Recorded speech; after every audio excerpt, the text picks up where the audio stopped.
We're here at Ananda Valley Farm, and I'm going to be showing the initial test beds we're using as part of the California Healthy Soils Initiative, where we are actually trialing using wood chips in vegetable fields. So we have 7 main rows that we're doing our trials on, and we've done the initial preparation, and I want to do a video log of this. So row 1 here is our control row. And we're not doing anything here, we'll just use compost and fertilizer the way we've done it in the past. Row 2 here, we put a thin layer of non-eucalyptus wood chips on top of the row. Just a very thin layer, as you can see. And we've actually done this before, and so we're pretty sure this is going to work fine. And there is a Cornell University study that did something similar to this in the 1950s and 60s, which you can reference on our website, that showed that this worked really well. Okay, the third row here, we used a heavier number of wood chips. So about, we shot for 2 inches, although it varies a lot as you go up and down the row here. And this is also, small chunks and non-eucalyptus. The fourth row, we tried to use, it's non-eucalyptus, so kind of like pine, oak, and other stuff. Not sure exactly what it all is. And we tried to use stuff that had bigger chunks in it. And so as you can see, there are some big chunks in this pile and a lot of little stuff. So we just wanted to see if what happens with big chunks of wood in the soil over 3 years, which is what this trial will go for. Okay, the fifth row, this one really interested in what's going to happen here, is we're using eucalyptus. There's a lot of, invasive eucalyptus around here, and people are, so there's lots of,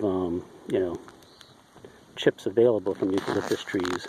And actually the tree companies will pay us to dump it on our property. So we want to see if we can use this. So about the first half of the row, we're just using a light layer of eucalyptus. But then the second half of the row here, we're actually using, we put a heavy, much heavier mulch down.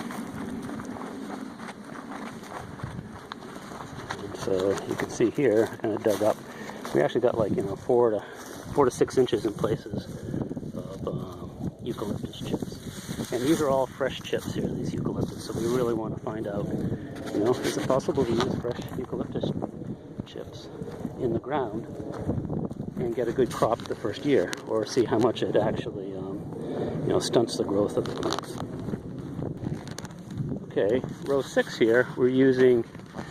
These are small chunks, and this is a very heavy mulch, like 4 to 6 inches of mulch on this one. And we want to see, what happens here. We're going to till all this into the soil, and we'll do that in a couple of days, and then I'll show what it looks like after we till it in. So this I'm really kind of interested in, because, you would think, intuitively, this will just be, this won't work at all. It'll be a disaster putting this many wood chips into the soil and then trying to get a good crop the first year. But we'll see with the additional fertilizer whether we can or not. And then the 7th row, this row is a little different. We used, for our fertilization for 1 through 6, we're going to be using solid fertilizers. We use feather meal and blood meal, basically.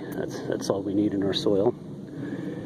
And for the 7th row, though, I want to use liquid fertilizer, since a lot of people fertigate, and we don't have the setup, but I want to try it anyway to show it. And so we'll just be fertigating by hand, with a bucket of fertilizer and just a scoop, pouring it in. And so we split this row into 4 sections. The first section is just nothing. We'll just do a test row here. There's our control. And the second quarter, it's just the light wood chips on eucalyptus. The third quarter, we're putting a thin layer of eucalyptus down to see if you fertigate, you till this in and fertigate, whether that'll be okay. And the last quarter, we have a thick layer of non-eucalyptus wood chips here. And so we can then test this. And we'll be planting mostly broccoli here and be comparing. So on Monday, we'll till all this in, and I'll take some pictures to see what it looks like after it's been tilled into the ground. A couple notes. It's been a very dry and sunny spring here. So after we tilled, all the oxalis actually died off, which is nice. And we don't really have very many worms in the ground because it's been so dry. So we will be comparing the worm count in all these rows also.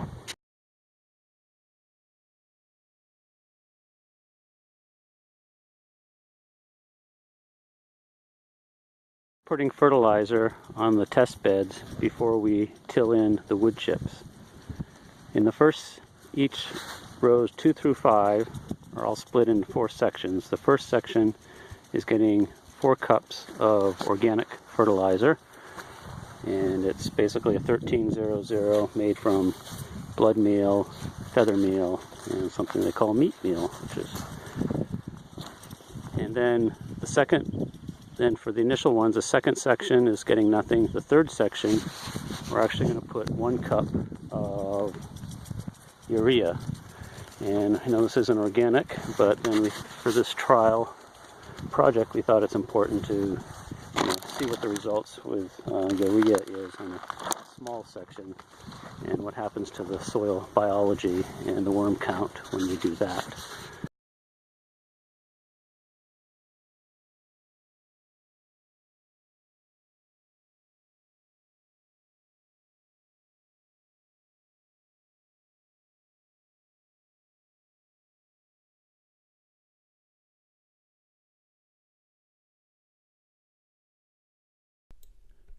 Overall, our broccoli trials did surprisingly well. We've got good harvest from them all year long. We get a weekly harvest of anywhere from 1 to 3 wheelbarrowfuls, and all the rows pretty much did the same. We didn't have any really, statistically significant differences between the harvests in each row, with only just a couple variations from that. So one of the things is that when we do our harvest, we actually harvest side shoots all year long from the same plant. So we only do 1 planting, and we don't replant unless we lose a plant to cold or to gophers. And the way we can do that is when we cut the broccoli, we cut the side shoots right down to the main stem. And so when you do it this way, what happens is when the broccoli regrows, it only regrows 1 side shoot from the main stem, versus if you just cut the head off the side shoot, then you get many little side shoots later on. So doing it this way, you can actually get decent sized side shoots from the same plant all year, and you'll end up with plants towards the end of the year. This is taken in September, where you just see nothing but a stalk left of the original plant and 1 original leaf, but then we've gotten many side shoots of this throughout the summer, and right now it just has 1 nice side shoot there, and we can actually then just break that one off really easily. We don't even need to cut it. We've gotten on average 2 wheelbarrowfuls a week from this planting, and each wheelbarrowful we measured is about 80 pounds of broccoli. So from the beginning of June, and we expect to get, it's September now, and we expect to continue to get weekly harvest right up through Thanksgiving with this. Now there were 7 rows. The longest row was 200 feet. The shortest row was 160 feet. It's about a triangle shape. So there's about 1,300 feet of rows here with 2 lines per row. Each line is 18 inches apart, and each broccoli plant inner line is 2 feet apart. And we used a larger spacing than normal because we did know we're going to keep the broccoli plant all year and wanted to give it extra room. And also it makes the harvesting easier too. So one of the things is that we found doing this though is the cold weather had a big effect on what was happening. We planted these out at the beginning of March 5th, but then we had a very abnormally cold spring here and a lot of frost. And what happened is, very unexpectedly, is that pretty much all the plants in the sections that received chemical fertilizer died and had to be replanted. The ones in the organic sections of each row, most of them, almost all of them lived, except the row that had heavy wood chips in it. Most of those also died and had to be replanted. But then as things warmed up, we replanted everything. As things warmed up, in the chemical sections, we gave it the same chemical fertilizer, initial spot fertilizer, as we did when we planted in March, and they did fine after that once the weather warmed up. And also with the heavy wood chip too, once it warmed up, they did fine. So for fertilization, we showed that some sections had some initial fertilizer put down in the ground, and some sections didn't. Now the difference there, there wasn't any difference between the sections that had initial fertilizer and those that didn't. We think maybe it just wasn't enough, or maybe the spot fertilization we were doing was more than enough, was more than adequate. So for spot fertilization, we put in a tablespoon of organic fertilizer, or heaping tablespoon of organic fertilizer at the planting, once again in June and once again in July. And we also put in like a smidgen in the chemical sections. We put in a smidgen of urea at each of those times.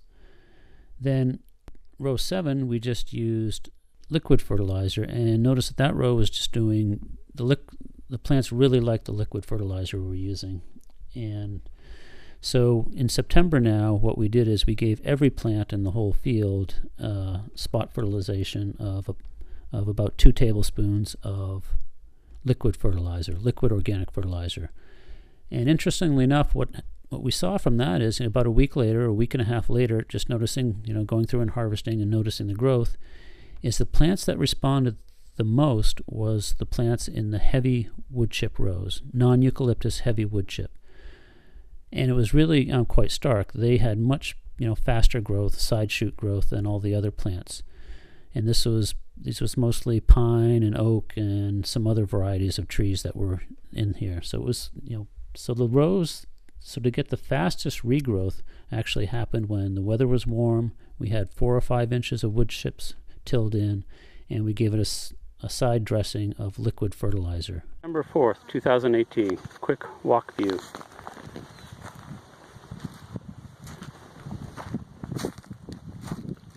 Top row is doing great. The second row down here is the heavy wood chips, is doing fine. Pretty much all the rows are doing really well right now, and you can't really say one row is doing better than another. Sometimes some rows don't look as good, but then they come back and look better. So at this point, it's hard to say any one of these rows is doing better than the other. Now the eucalyptus row here on my immediate left, where it had heavy eucalyptus, is the only one that really seems to be doing not quite as good. But it may also just be the soil's not as good this part of the field.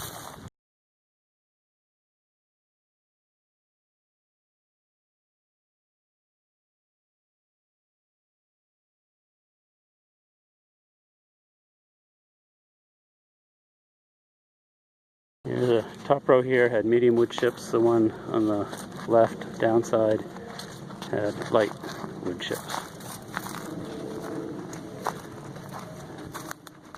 And the broccoli that's going to flower was a different variety that didn't give good side shoots, so not harvesting it.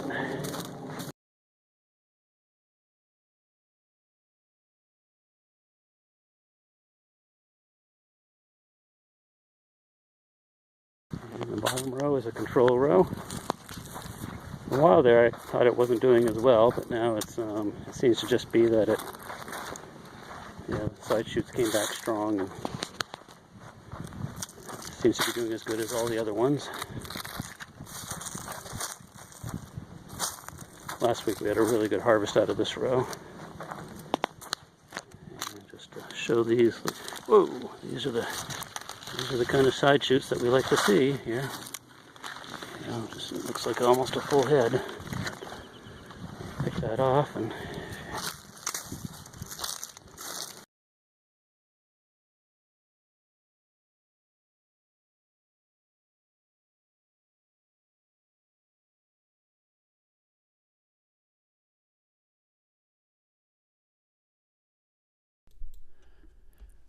we got some very interesting results from tilling in eucalyptus wood chips into the ground. Now in the one broccoli row where we tilled in fresh eucalyptus, what we found is where we tilled in 1 to 2 inches of fresh eucalyptus chips, the plants did fine. In this picture here, on the left, in the immediate left-hand side of the wheelbarrow is the eucalyptus row, showing it about 2/3 of the way down the field, where about 2 inches were tilled in, and we've been getting very good broccoli harvest from this all year. This picture was taken in July. But at the end of the row, where we tilled in 4 to 5 inches, the plants seem to be permanently stunted, and even out in September, they're still much smaller than the rest of the plants in the row. Now, the other experiment that we did is in this row here. What we're showing here is a bunch of kohlrabi growing.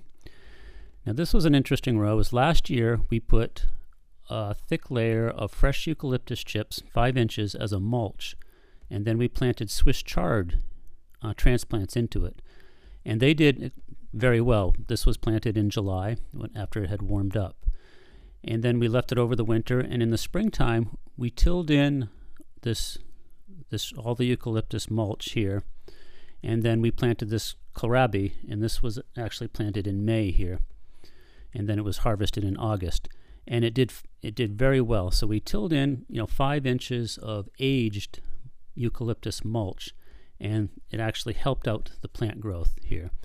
And you can see in this picture here is just a kind of a close-up of the ground, and this ground has been rototilled with a tractor pulled rototiller down to about 5 or 6 inches deep, and you can see there's still a huge amount of wood chips on the surface, and that goes down about like that, probably about 4 inches deep into the soil also. And here's a picture of the harvest we got from this row, and this is kohlrabi Cossack, and we usually harvest it when it's around 7 pounds, but it can easily get up to 10 pounds, and it's, like I said, the eucalyptus row has done exceedingly well here. Okay, here we are at our permanent mulched no-till bed, and what we're doing here is showing that we can use wood chips as a permanent mulch and still get a decent harvest out of certain crops. Now, what we had done here is we put about 6 inches to a foot of wood chips on here last fall and just left it over the winter, and then we put black tarp or black plastic weed tarp over it about a couple months ago, and we left it on there for about 6 weeks to kill off any weeds that had grown over the winter. And now we just planted this about a week and a half ago with hard squash and things like butternuts and gold nuggets and delicatas. Now the one issue with these is a lot of times there's a lot of pill bugs and they'll eat the seedlings. So we have to wait until it warms up, and now we had to wait later this year because it's been such a cold season that we had to wait to the end of June, towards the end of June, to plant. So hopefully there'll still be plenty of time for these to grow. But we're actually it's nice because most of these now are doing well. We did lose a few plants, as you can see, due to pill bugs, and some other bugs have got them too. I'm still a little bit worried about the bugs. Now, this is one bug that I really don't know what it is, and I've got to find out. If somebody sees this, and they can leave a comment and let me know. But there does seem to be a lot of these, and I don't know if that's the thing that's chewing at the plant or something else is chewing at the plant, but someone is chewing at that one, and it looks like these are the ones that are chewing on it. And you can see there's a bunch of these here. Look at all those guys. And this base has been chewed. So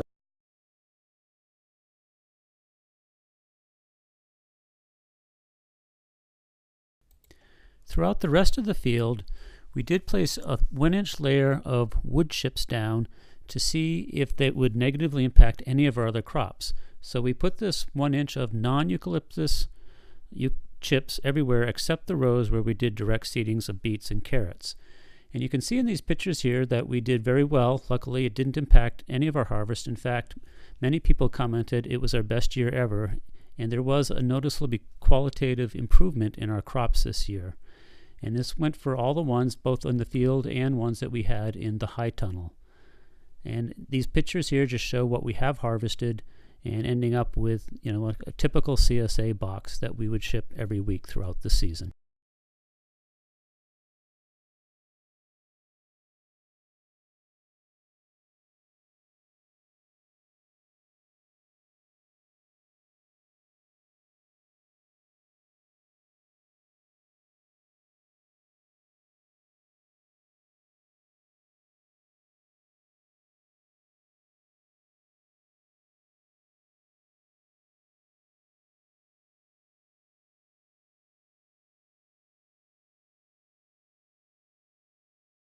Next year, during our trials, we're going to look at several different things. One is we're not going to apply compost to the fields like we usually do. We'll just add a 2-inch layer of wood chips and our fertilization and see if we get basically the same results we got this year without adding compost. This would save a lot of time and expense for us. Also, we're going to look at the heavy wood chip rows that we planted this year, and without adding any new wood chips to them, we're going to see if we can do an early transplant of vegetables into that row and see if it will be successful in the early spring when it's still cold out. Also, we're going to look at eliminating spot fertilization. And so we want to do some trials where we see how much fertilizer do we need to broadcast at the bed preparation stage when we're tilling in the wood chips, so that we broadcast enough so that we don't have to do any spot fertilization. Spot fertilization uses much less fertilizer, but it does take a lot more time to do. And of course, in the springtime, we'll be looking at the worm counts in the rows that we put the wood chips in compared to the control row, and be running another soil test to see if our organic matter has improved beyond the 2.9% it was at the start of this spring. Also, we'll be trying to use a spreader for spreading out the wood chips and showing how that goes. And we'll also do a couple rows with just a thin layer of wood chips and try direct seeding carrots and beets into that and see if the germination is affected at all. Thanks for listening, and please, if you do see this, please add a comment below with your farm and whether you might try some of this out, because we need to show that we're doing some outreach here as part of the California Healthy Soils grant that this is being done under. Thanks.